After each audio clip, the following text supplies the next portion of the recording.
성경 말씀 창세기 32장 24절부터 32절까지입니다. 오늘 예배에 참여하시는 우리 모든 성도들에게 하나님의 풍성하신 은혜가 임하기를 주님의 이름으로 축복합니다. 2층 사무엘 홀에서 예배드린 우리 성도들에게도 동일한 은혜가 임할 줄 믿습니다. 여러분, 학교 다닐 때 수학에서 변곡점이라는 말을 들어보셨죠? 이 변곡점이라고 하는 것은 굴곡의 방향이 바뀌는 자리를 나타내는 곡선 위의 점을 말합니다. 쉽게 말하면 곡선의 기울기가 바뀌는 지점이라고 생각하시면 됩니다. 우리 학교 다닐 때 미분, 적분, 함수 이런 곳에서 이 변곡점이라는 말을 들었는데, 이런 변곡점이라는 이런 용어가 수학에서만 아니라 우리의 인생에서도 사용됩니다. 여러분, 인류 역사에는 역사의 흐름을 바꿀 만한 그런 변곡점이 되었던 역사적 사건들이 있습니다. 1517년 루터가 교황청에서 발행하던 면벌부에 대해서 비판을 하고 95개조 반박문을 비텐베르그 성당의 입구에 붙입니다. 그것은 한 개인을 넘어서 대개 역사의 흐름을 바꾸고 또 교회의 역사를 새롭게 바꾸는 놀라운 변곡점이 되었습니다. 여러분, 우리 개인에게도 인생의 변곡점이 있습니다. 그것이 어떤 사람에게는 인생의 실패일 수도 있고 때로는 인생의 위기일 수도 있습니다. 그렇게 때로는 위기처럼 보이고 때로는 실패처럼 보이는 그곳에 하나님께서 은혜의 역사를 베풀어 주시는 지점이 되고 그것이 바로 은혜의 변곡점이 됩니다. 여러분, 오늘 우리는 본문을 통해서 한 사람의 인생을 송두리째 바꾸는 결정적인 변곡점을 만나게 됩니다. 바로 야곱이 야복강에서 하나님과 씨름하면서 새롭게 변화된 그런 사건이죠. 야곱은 그 만남을 통해서 야곱이라고 하는 이름, 발꿈치를 잡은 자, 움켜쥐는 자, 속이는 자, 사기꾼이라는 이름에서 이스라엘이라 하나님과 겨루어 이겼다라고 하는 승리자의 이름을 얻게 됩니다. 여러분, 오늘 본문의 말씀을 통해서 우리의 인생의 은혜의 변곡점을 어떻게 맞이할 수 있을까? 우리가 말씀을 통해 살펴보도록 하겠습니다. 자, 첫 번째는 하나님과 씨름하는 은혜의 밤을 오늘 본문을 통해 보는데 24절과 25절에 나오고 있습니다. 자, 저를 따라봅니다. 하나님 앞에 깨어짐을 은혜로 받아들이라. 하나님 앞에 깨어짐을 은혜로 받아들이라는 것입니다. 여러분, 24절 말씀 우리 같이 한번 읽어보십시다. 야곱은 홀로 남았더니 어떤 사람이 날이 새도록 야곱과 씨름하다가 홀로 남은 야곱은 형 에서와의 만남을 앞두고 두려움과 외로움과 마음의 걱정이 가득했습니다. 그러나 하나님은 그에게 찾아오셨습니다. 그 두려움의 밤을 은혜의 만남의 장으로 바꾸셨어요. 여러분, 하나님은 천사의 모습으로, 사람의 모습으로 야곱에게 나타나셔서 야곱과 씨름을 하십니다. 그 밤에 홀로 있는 야곱에게 어떤 사람이 찾아왔는데 야곱은 그 사람과 밤새도록 씨름을 하죠. 야곱은 처음에 생각할 때 그 사람이 에서가 보낸 자객이 아닐까 그런 생각을 했던 것 같아요. 그래서 죽기 살기로 필사적으로 씨름을 했습니다. 여러분, 오늘 본문에 씨름하다라는 말이 히브리어로 아바크라는 말인데 지난주에도 제가 말씀드렸죠. 이것은 먼지에 쌓이다, 붙잡다 그런 뜻입니다. 그러니까 씨름한다는 말이 뭐냐? 먼지를 일으키며 몸부림친다는 말입니다. 여러분, 영어 성경에 이 씨름한다는 말이 레슬링으로 번역을 했습니다. 여러분, 우리가 생각하는 레슬링 경기를 생각하면 안 됩니다. 룰이 있고 아주 매너가 있는 그런 레슬링을 생각하면 안 됩니다. 여기에 씨름한다는 것은 필사적인 목숨을 건 사투죠. 야곱은 그렇게 그 사람과 씨름을 하는데 씨름꾼의 모습으로 하나님이 야곱에게 나타나셨다는 것이 참 흥미롭습니다. 하나님이 거룩한 모습이 아닌 씨름꾼의 모습으로 나타나셨다. 여러분, 성경에 보면 하나님이 여러 가지 모습으로 사람들에게 나타나요. 그러니까 성경의 인물들에게 나타나실 때 보면 하나님이 아브라함에게 나타나실 때나 요셉에게 나타나실 때나 모세에게 나타나실 때 각각 하나님의 그 모습이 다릅니다. 각 사람의 성향에 따라서 하나님은 다르게 나타나시는 것 같아요. 그래서 예를 들어 보면 하나님이 가나안 전쟁을 앞두고 있는 여호수아에게 어떤 모습으로 나타나시죠? 여호와의 군대 장관의 모습으로 나타나십니다.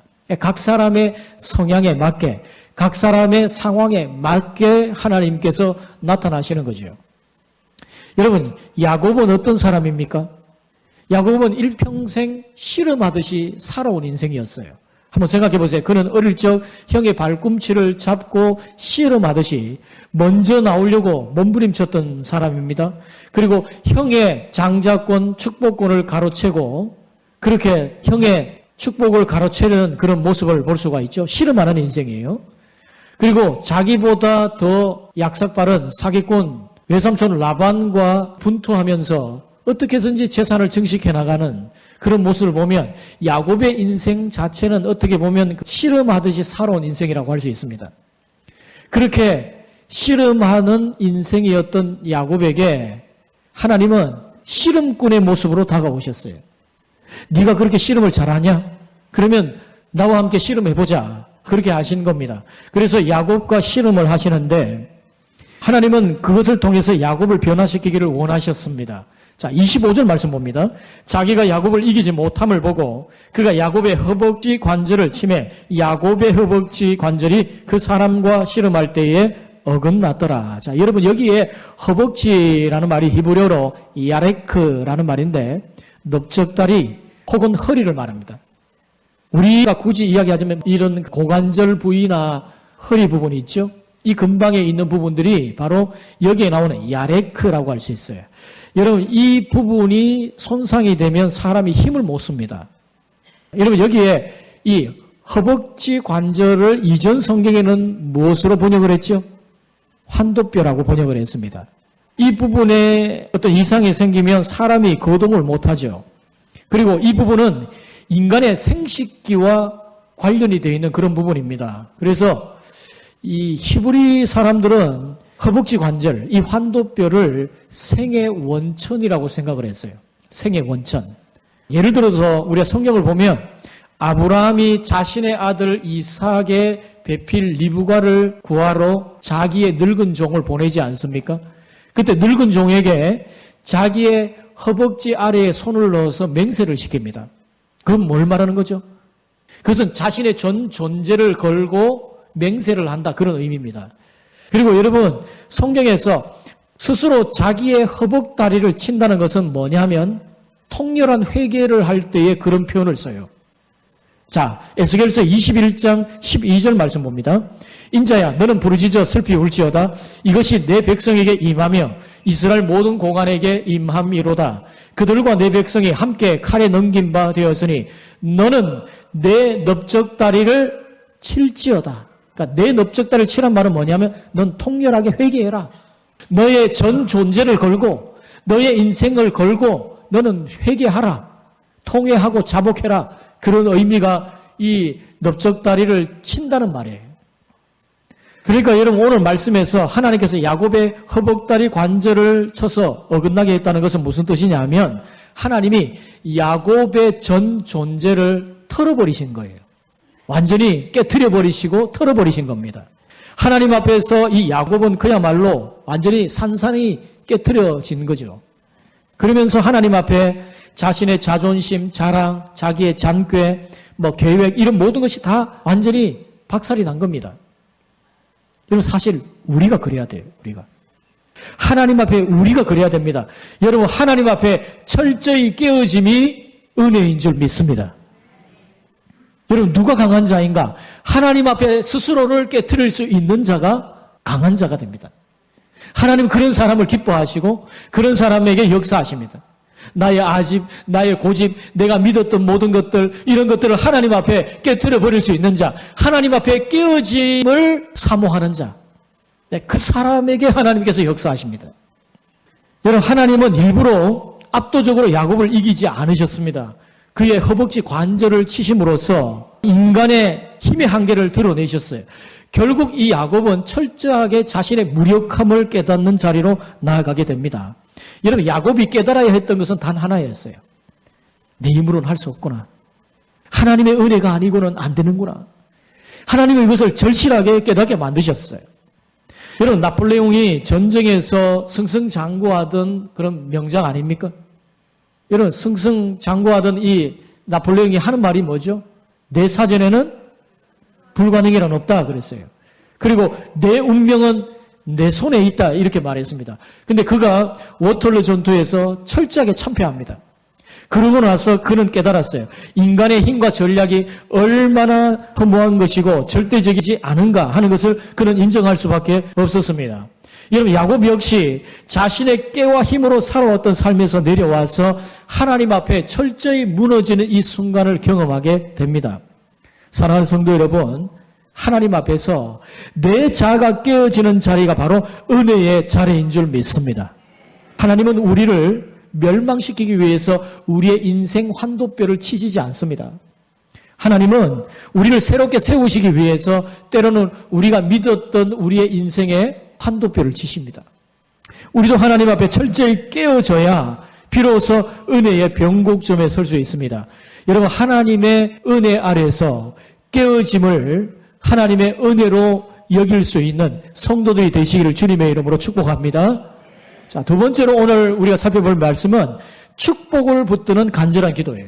이게 26절에 나옵니다. 자, 저를 따릅니다. 하나님으로 붙드는 대상을 바꾸라.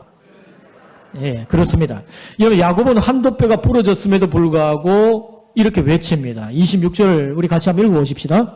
그가 이르되 날이 세려하니 나로 가게 하라. 야곱이 이르되 당신이 내게 축복하지 아니하면 가게 하지 아니하겠나이다. 아멘.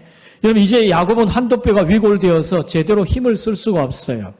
오직 메어 달리는 것밖에 할 수가 없습니다. 이제는 씨름의 양상이 달라졌어요.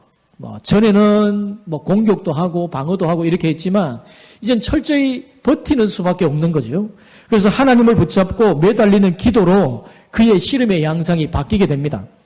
자, 호세아 12장에 보면 야곱의 이 장면을 이렇게 표현을 했습니다.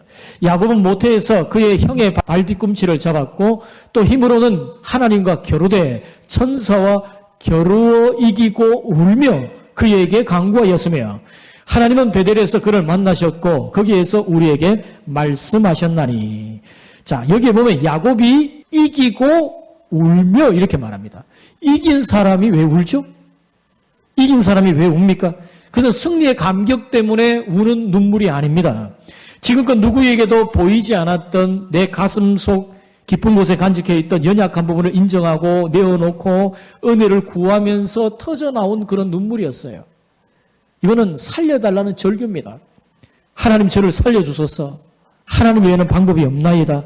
이렇게 기도하는 거죠.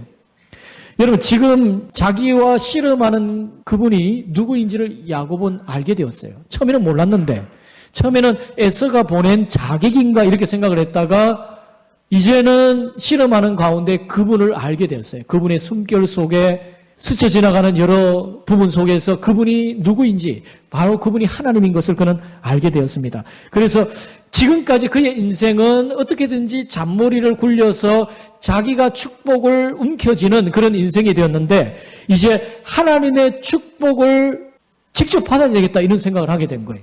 왜? 하나님이 지금 거기 계시니까. 그리고 여러분, 그는 죽기 살기로 지금 하나님의 축복을 받아내야만 합니다. 왜냐하면 지금 에서라고 하는 큰 산이 자기 앞에 있어요. 자기의 주위에는 아무도 없습니다. 가족도 없고 재산도 없고 자기를 지켜줄 만한, 지탱해줄 만한 그 어떤 것도 없습니다. 믿을 만한 모든 것들은 다 사라졌어요. 지금 하나님 외에는 답이 없어요. 그래서 이 야복 강가에서 환도뼈가 부러지는 중상을 입었음에도 불구하고 처절하게 메어 달리고 있는 거죠. 근데 여러분, 여기서 이상한 것은 하나님께서 자기가 야곱을 이기지 못함을 보고 허벅지 관절을 치셨다 이런 표현입니다.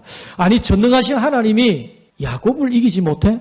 야곱 한 사람을 어떻게 이기지 못해? 이런 생각이 들죠. 여러분, 이 말은 무슨 말이냐면 하나님 앞에 죽기 살기로 메어 달리는 야곱의 필사적인 강구를 결코 내칠 수가 없었다, 그런 의미입니다. 이게 여러분, 하나님이 야곱을 이기지 못함을 보고라는 말이에요. 여러분, 실제로는 하나님이 야곱에게 져주신 것 아닙니까, 이게? 하나님 응답해 주시지 않으시면 저 죽습니다. 하나님 외에는 답이 없습니다. 하나님 저를 거절하시면 저 죽을 수밖에 없습니다. 하나님 제발 저 살려주세요. 이렇게 매달리는 거죠. 그렇게 하나님의 품에 파고들어서 자기의 몸을 묶고 처절하게 매달릴 때 하나님이 져주시는 거예요. 그때부터 응답이 시작됩니다. 그때부터 역사가 시작되는 것입니다. 여러분 가만히 야곱의 삶을 들여다보면 늘 무언가를 붙드는 인생이에요. 움켜쥐는 인생입니다. 어릴 적 형의 발꿈치를 움켜쥐고 태어나지 않습니까? 형의 것을 가로채기 위해서 형의 축복권, 장자권을 가로채려고 움켜쥐는 그런 인생이었어요. 외삼촌 라반의 집에서 재물을 움켜쥐려고 그렇게 발버둥 쳤습니다. 그러나 이제 그는 사람이나 재물이 아니라 하나님을 붙드는 사람으로 변화되고 있었던 거예요. 성도 여러분, 오늘 여러분이 붙들고 있는 것이 뭡니까? 돈입니까? 재산입니까? 아니면 자기 자랑입니까? 아니면 자존심입니까? 여러분 그것들이 우리를 구원하지 못합니다. 오직 하나님만이 우리의 생명을 살리시고 미래를 열어주십니다. 이제 하나님을 붙드는 인생으로 살아가시기를 바랍니다. 오늘 여러분 중에 야복강가에 씨름하는 이 야곱처럼 인생의 장벽에 서 있는 분이 있다면 오늘 야곱처럼 하나님의 품에 자기의 몸을 맡기면서 꽉 붙들어 매면서 끝까지 한번 메어 달려보세요. 여러분의 상황이 절박하다면 그만큼 절박한 인생 기도가 필요한 겁니다. 그리고 제가 어떨 때 성도들을 보면 참 지금 저렇게 절박하게 기도해야 될 텐데 왜 기도하지 않을까? 이런 아쉬움이 있어요. 지금 저 때야말로 정말 절박하게 인생 기도를 해야 되는데 하나님 앞에 철저하게 매달리면서 하나님의 품에 파고들어서 한번 승부를 거는 인생 기도를 한번 했으면 좋겠는데 그런 생각이 들어요. 여러분 하나님은 그렇게 끝까지 하나님을 붙잡는 그 사람을 결코 외면치 않으십니다. 여러분 미국의 남북전쟁 당시에 에이브람 링컨 대통령이 전쟁의 위기 속에서 매일 새벽마다 무릎을 꿇고 기도합니다. 여러분 제가 지난주도 말씀드렸지만 이 에이브람 링컨 대통령이 그때 이야기하죠. 내가 그때 약했지만 가장 강할 때였다. 하나님을 의지하는 그 모습이 가장 강할 때였다. 이렇게 고백을 했지요. 그는 또 고백합니다. 나는 매일 무릎으로 백악관을 지켰다. 이렇게 고백을 했습니다. 나라의 운명을 책임지는 지도자도 결국 하나님의 축복을 붙드는 자리에 서야 했다는 것입니다. 사랑하는 성도 여러분, 기도는 상황을 바꾸는 것이 아니라 하나님을 붙드는 절박한 믿음의 표현이에요. 여러분 기도가 믿음의 표현입니다. 기도하는 것이 믿음의 표현이에요. 여러분 우리가 철저히 무너졌을 때조차도 붙들어야 할 분은 오직 한 분 하나님밖에 없는 줄 믿으시기를 바랍니다. 마지막 세 번째로 새 이름, 새 정체성의 은혜에 대한 부분이에요. 이게 27절에서 32절에 나오는 내용입니다. 가장 중요한 오늘 본문의 내용이에요. 자, 저를 따라해 봅니다. 하나님이 주신 새 이름으로 살아가라. 네. 여러분 하나님이 주신 새 이름으로 살아가야 돼요. 이런 세상은 우리를 여러 가지로 규정을 합니다. 오늘날 이 경쟁 시대 속에서 나고자 때로는 실패자로 세상은 우리를 규정할지 몰라요. 그러나 하나님은 우리를 그렇게 보지 않습니다. 하나님은 우리를 존귀한 그분의 자녀로 오늘 야곱과 같이 이스라엘이라는 승리자의 이름으로 하나님은 우리를 불러주시는 줄 믿습니다. 자, 그런데 여기서 의문이 하나 생겨요.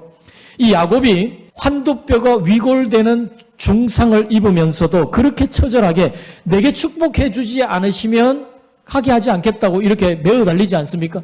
근데 이 사람 자기와 씨름했던 이분이 날이 새려고 하니까 가려고 하는 거예요. 나로 가게 해라 이렇게 이야기하는 겁니다.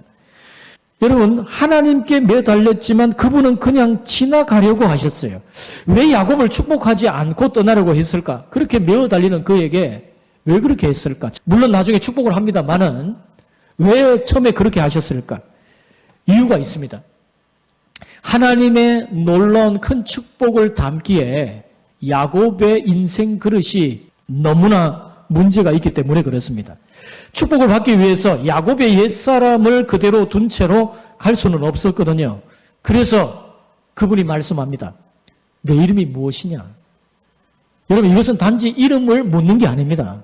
그것은 이 야곱으로 하여금 그의 존재와 정체성에 직면하도록 하는 메시지였어요.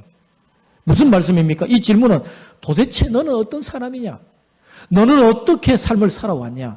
그리고 너의 삶의 목적은 도대체 뭐냐? 이것은 하나님이 야곱에게 던지는 인생 질문입니다. 이것은 동일하게 오늘 하나님이 이 말씀을 통해서 우리에게 던지는 인생 질문이기도 합니다.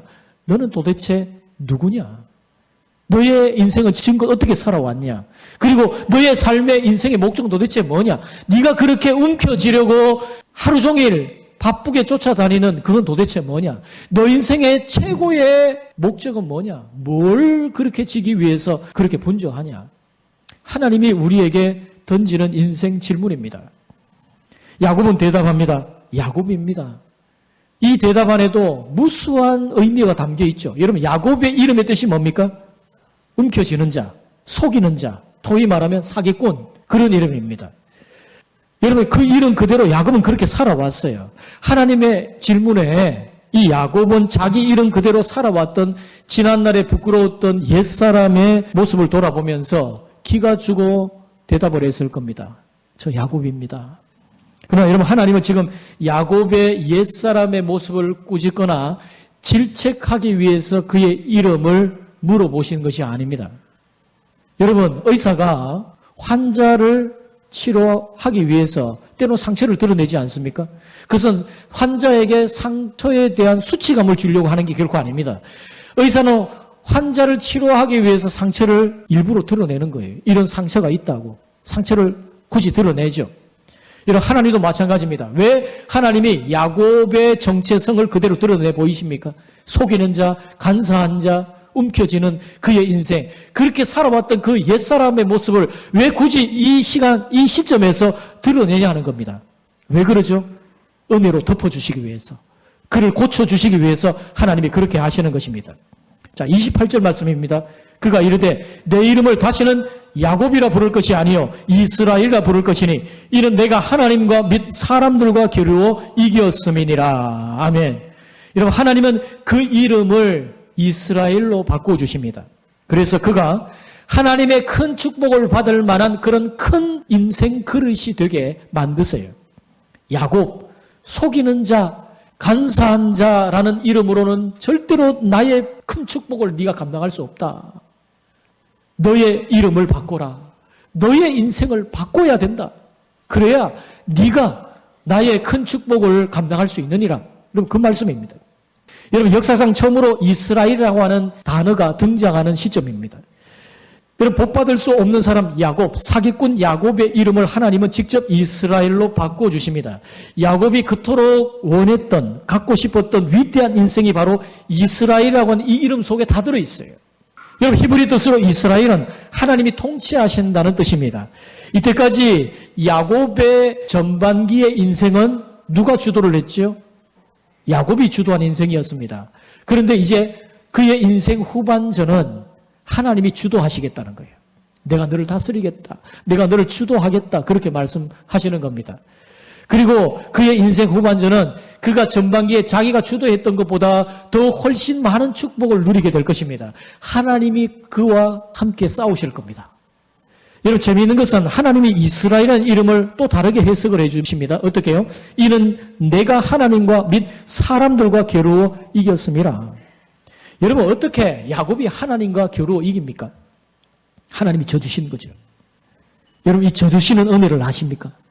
십자가가 져주시는 하나님의 사랑과 은혜라는 걸 아십니까? 우리는 그런 은혜를 받은 자입니다. 하나님의 져주시는 은혜를 받은 자입니다.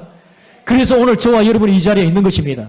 하나님의 줘주시는 은혜, 하나님의 줘주시는 사랑 때문에 우리는 지난날 우리의 과거, 부끄러웠던 과거, 죄악뿐이었던 우리의 인생을 새롭게 출발하는 인생으로 살게 된 것입니다. 여러분, 한번 보세요. 우리가 자녀를 키울 때 보면 어린 자녀가 좀 크면 자녀와 아빠가 씨름을 하죠. 장난으로, 놀이로 씨름을 하죠. 그때 아빠가 일부러 져주죠. 그리고 아이의 길을 살려주죠. 여러분, 이 져주시는 하나님의 은혜를 우리는 받은 자입니다.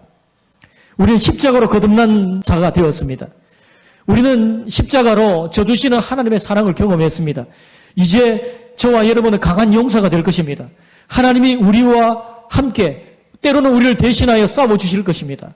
우리는 승리자의 이름을 얻는 것입니다. 29절 말씀 같이 읽습니다. 야곱이 청하여 이르되 당신의 이름을 알려주소서. 그 사람이 이르되 어찌하여 내 이름을 묻느냐 하고 거기서 야곱에게 축복한지라. 아멘. 여러분, 야곱은 새로운 축복의 이름을 가지게 되었죠. 그런데 그가 하나님에게 뭐라고 말합니까? 하나님의 이름을 알려주소서. 증거를 달라 그 말입니다. 여러분, 야곱이 사실 얼마나 많이 속임을 당한 자입니까? 그가 속이기도 했지만 얼마나 속임을 많이 당했습니까? 여러분, 속이는 자가 많이 속임을 당해요. 한번 보세요, 여러분. 이건 절대적인 진리입니다. 비판 많이 하는 사람이 비판 또 많이 받습니다. 그러니까 여러분, 우리가 주는 대로 받는 거예요. 내가 심은 대로 거두는 거예요. 여러분, 야곱은 속이기도 많이 했지만 속임을 당하기도 많이 했어요. 그래서 삼촌 라반에게 얼마나 많이 품삯을 바꾸는 속임을 얼마나 많이 당했습니까? 근데 여러분, 그가 그렇게 많이 속임을 당하다 보니까 이제 증거를 달라는 거예요. 하나님의 이름을 알려달라는 거예요. 근데 여러분, 여기에 더 깊은 의미가 담겨 있습니다. 하나님의 이름을 알려달라고 하는 이 야곱의 고백은 하나님을 더 깊이 있게 알고 싶다고 하는 열망이기도 했습니다. 하나님, 당신을 알고 싶습니다. 하나님, 당신을 알고 싶습니다. 이런 그 말이에요. 여러분, 이 말이 정말 가슴 찡한 그런 고백입니다. 왜냐하면 여러분, 야곱은 지금까지 하나님이 베풀어 주신 축복을 많이 받았거든요. 그리고 그가 원하는 것은 하나님이 아니었어요. 하나님이 주시는 축복이 그에게는 더 중요했어요. 그런데 이제 그의 시선이 하나님이 주시는 축복에서 축복을 주시는 하나님께로 옮겨가고 있어요. 하나님, 당신을 알고 싶습니다. 당신을 알고 싶습니다. 여러분, 우리가 자녀를 키울 때 아빠가 밖에 나갔다가 돌아갈 때 아이들을 위해서 뭔가를 사가죠. 맛있는 것 사갑니다. 그러면 아이들이 어릴 때는요, 아빠가 왔다 그러면 아빠를 눈에 보이지도 않아요. 아빠 손에 들려있는 그게 좋아요. 쫓아와서 아빠가 들고 있는 맛있는 음식 가지고 자기 방으로 간단 말이죠. 근데 이 아이가 철이 들면 어떻습니까? 아빠가 들고 오는 그게 중요한 게 아니에요. 아빠가 그 자체가 좋은 거예요. 예, 지금 이 야곱이 점점 믿음에 철이 들어갑니다. 그는 전에 하나님이 주시는 축복이 좋았어요. 그런데 이제는 그 관심에서 하나님이 주시는 축복에서 축복을 주실 수 있는 하나님께로 시선이 옮겨간 겁니다. 사랑하는 성도 여러분, 저는 여러분이 하나님이 주시는 축복에서 하나님께로 시선이 옮겨지기를 주님의 이름으로 축복합니다. 저는 여러분이 그런 인생 되기를 바랍니다. 먼저 그의 나라와 그의 의를 구하세요. 그리하면 이 모든 것이 그 가운데 있지 않습니까? 여러분, 하나님께는 우리가 원하는 모든 것이 다 있어요. 그러니까 여러분, 하나님이 주시는 축복보다 하나님 그분이 더 중요한 겁니다. 그래서 야곱이 지금 말하는 것은 하나님에 대한 관심으로 그의 시선이 옮겨지고 있어요. 하나님을 알고 싶습니다. 하나님을 알려주소서. 여러분, 이게 얼마나 감격적인 고백인지 몰라요. 그런데 그분은 이름을 알려주지 않으시고 야곱을 축복해 주세요. 왜냐하면 이제 축복을 받을 만한 그릇이 되었거든요. 그가 하나님의 축복이 아닌 하나님을 진정으로 구하는 인생이 되었습니다. 30절 말씀입니다. 같이 한번 읽어봅니다. 그러므로 야곱이 그곳 이름을 브니엘이라 하였으니 그가 이르기를 내가 하나님과 대면하여 보았으나 내 생명이 보존되었다 함이더라. 아멘. 야곱은 그와 씨름했던 그분이 하나님이신 것을 알았습니다. 그래서 그곳 이름을 브니엘이라, 내가 하나님과 대면하여 보았다. 여러분, 하나님을 직접 대면하여 살 사람이 누가 있습니까? 여러분, 우리가 죄인된 인간이 하나님을 보는 것은, 대면하는 것은 죽음이에요. 근데 여러분, 야곱은 하나님을 대면하는 정도가 아니라 하나님과 밤새도록 씨름했습니다. 야곱이 죽었습니까? 살았습니까? 죽었어요? 살았어요? 죽었습니다. 야곱의 옛사람이 죽었어요. 그리고 새 사람이 되었습니다. 여러분, 정확하게 말하면 야곱의 옛사람이 죽고 새 사람이 다시 새롭게 살아난 겁니다. 여러분, 하나님과 씨름할 때, 하나님께 기도할 때 우리의 옛사람이 죽어야 하는 거예요. 우리의 못된 성깔, 고집, 아집들 여러분 다 죽기를 바랍니다. 그리고 하나님이 주신 새 이름, 새 삶으로 살아갈 수 있게 되기를 주님의 이름으로 축복합니다. 이제 성경은 야곱이 분이엘에서 새롭게 된 모습을 하나의 멋진 이미지로 그려주고 있어요. 자, 31절 말씀 우리 같이 한번 읽습니다. 그가 분이엘을 지날 때에 해가 돋았고 그의 허벅다리로 말미암아 절었더라. 아멘. 여러분, 몇 해 전에 이제 저희 아버님이 소천하셨는데 아버님과의 좋은 추억이 있어요. 그게 뭐냐면 아버님이 제가 이제 6남매 중에 막내라 참 어린 저를 데리고 극장에 가셨어요. 자주 가셨어요. 여러분 한번 생각해 보세요. 저만 데려간 게 아니라 6남매 쫙 데리고 갑니다. 이게 웬 중년 남자가 6명을 쭉 줄줄이 데리고 사탕 물려가면서 이제 극장에 들어가요. 여러분 저희 아버님과 그 영화를 봤는데 중국 영화, 서부 영화 이런 거 많이 봤어요. 여러분 서부 영화를 보면 우리가 뭐 잘 아는 서부 영화 알죠? 황야의 무법자, 전설의 총잡이 여러분 이런 영화들을 알지 않습니까? 그러면 그 서부 영화에서 예전에 막 격전을 치르고 나서 마지막 장면에 승리한 주인공이 말을 탁 타는데 석양에 해가 쫙 지고 있죠. 그런 장면이 나옵니다. 그리고 음악이 쫙 깔리죠. 빠바바바바 빠바바 음악이 쫙 깔립니다. 여러분 지금 야곱이 그 격전의 야복 강가에 씨름을 끝내고 새벽에 쩔뚝거리면서 분이엘을 떠날 때에 동이 터오죠. 근데 여러분 그 해는 그 전날의 해가 아닙니다. 야곱의 앞날에 어둠이 걷히고 이제 새로운 축복의 역사가 시작될 것을 보여주는 이 멋진 장면 한 구절로 표현을 하고 있어요.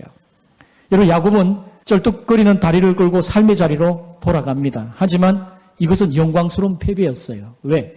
하나님의 지팡이를 그가 얻었기 때문입니다.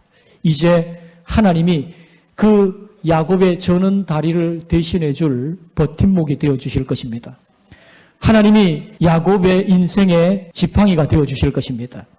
하나님과의 이 강렬한 만남은 야곱의 몸에 흔적을 남겼고 그는 평생 이를 기억하며 살게 될 것입니다. 그의 인생 주인이 하나님이심을 그것이 상기시켜 줄 거예요. 그의 쩔뚝거리는 발을 볼 때마다 이제 내 인생의 주인은 내가 의지할 것은 내가 믿었던 나의 잔머리나 나의 재산이 아니라 어떤 사람이 아니라 바로 하나님이시다 라는 사실을 그는 늘 떠올리게 되었습니다. 자, 32절 말씀 같이 한번 읽습니다. 그 사람이 야곱의 허벅지 관절에 있는 둔부의 힘줄을 쳤으므로 이스라엘 사람들이 지금까지 허벅지 관절에 있는 둔부의 힘줄을 먹지 아니하더라. 아멘. 여러분 참으로 재미있는 사실은요. 이 야곱의 후손 이스라엘 백성들조차도 그 조상 야곱의 연약함을 기억하면서 그러한 정체성을 가지고 살아갔습니다. 그래서 허벅다리 근처에 있는 그 고기에 힘줄을 먹지 않음으로써 그 조상 야곱의 그 깨트려졌던 연약한 부분을 기억하면서 그 연약함이 더 큰 능력의 방편이 된 것을 기념하며 살았습니다. 이제 나의 힘과 생각으로 살아가는 것이 아니라 나의 힘과 생각은 야곱의 환도뼈와 함께 다 부서졌고 이제는 오직 하나님의 은혜로만 사는 인생이라는 사실을 이스라엘 백성들은 내내 기억하며 기념하며 살아가야 했습니다. 예수님의 은혜로 하나님의 언약 백성된 우리 역시도 이런 동일한 생각으로 살아가는 것입니다. 여러분에게 연약한 부분이 무엇입니까? 여러분에게 위골된 환도뼈는 뭡니까? 그 약함이 오히려 하나님의 은혜 속에 붙들리면 온 세상을 이기는 통로가 될 줄 믿습니다. 우리의 꺾인 그 부분 때문에 하나님 앞에 내가 울고 몸부림칩니다. 하지만 무언가 부족할 때 하나님이 더 뚜렷이 보여지게 되고 내가 약할 그때에 강함 되신 하나님이 내 속에 역사하시는 것을 우리는 그 순간 경험할 수가 있습니다. 여러분 존 뉴턴이 한때 노예 무역을 하는 상인이었습니다.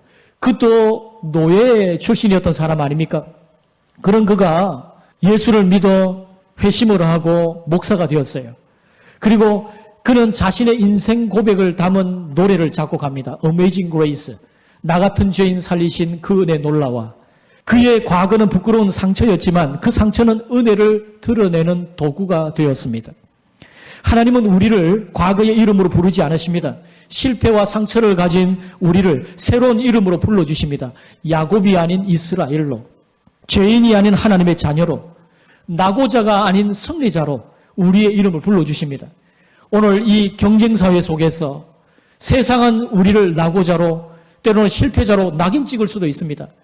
여러분, 많은 젊은이들이 세상에서 도태되어진, 세상의 경쟁사회에서 낙오되어진 자신의 모습을 발견하며 허탈해하고 실패한 인생처럼 낭망하며 소망 없는 그런 삶을 살아가는 그런 경우가 있습니다. 그러나 여러분, 하나님은 그렇게 여러분을 보지 않습니다. 세상은 여러분을 낙오자로, 실패자로 볼지라도 하나님은 여러분을 승리자로 새롭게 봐주시는 줄 믿으시기를 바랍니다. 그래서 상처와 실패를 딛고 은혜의 이름으로 다시 살아가게 하십니다. 사랑하는 성도 여러분, 하나님께서 야곱을 이스라엘로 바꾸신 것처럼 오늘도 우리의 삶 속에 은혜의 변곡점을 주십니다. 야곱에게는 그것이 야복강이었어요. 오늘 우리의 야복강은 어디입니까? 질병의 병상일 수도 있습니다. 눈물의 골방일 수도 있습니다. 재정적인 위기일 수도 있습니다. 무너진 관계의 현장일 수도 있습니다. 그 자리가 바로 하나님을 만나는 자리요, 은혜의 변곡점이라는 사실을 여러분 잊지 마시기를 바랍니다. 여러분, 하나님 앞에 깨어짐을 은혜로 받아들이시기를 바랍니다. 하나님으로 붙드는 대상을 바꾸시기를 바랍니다. 인생에 믿었던 것들, 그런 것들 붙들지 마세요. 그것은 있다가도 없어지는 것입니다. 오직 영원하신 하나님만을 굳게 붙드시기를 바랍니다. 하나님의 품에 파고드세요. 그리고 여러분, 인생 기도를 드리세요. 하나님이 주신 새 이름으로 살아가세요. 세상이 규정한 여러분 말고, 여러분이 규정한 여러분 자신 말고 오직 하나님이 주신 새 이름으로 살아갈 수 있게 되기를 바랍니다. 여러분, 오늘 우리 하나님 앞에 이런 기도를 드리십시다. 주님, 내 힘은 무너졌습니다. 그러나 주님만 붙듭니다. 야곱이 아니라 이스라엘로 살게 하소서. 여러분, 오늘 이 기도가 여러분의 기도가 되기를 주님의 이름으로 축원드립니다.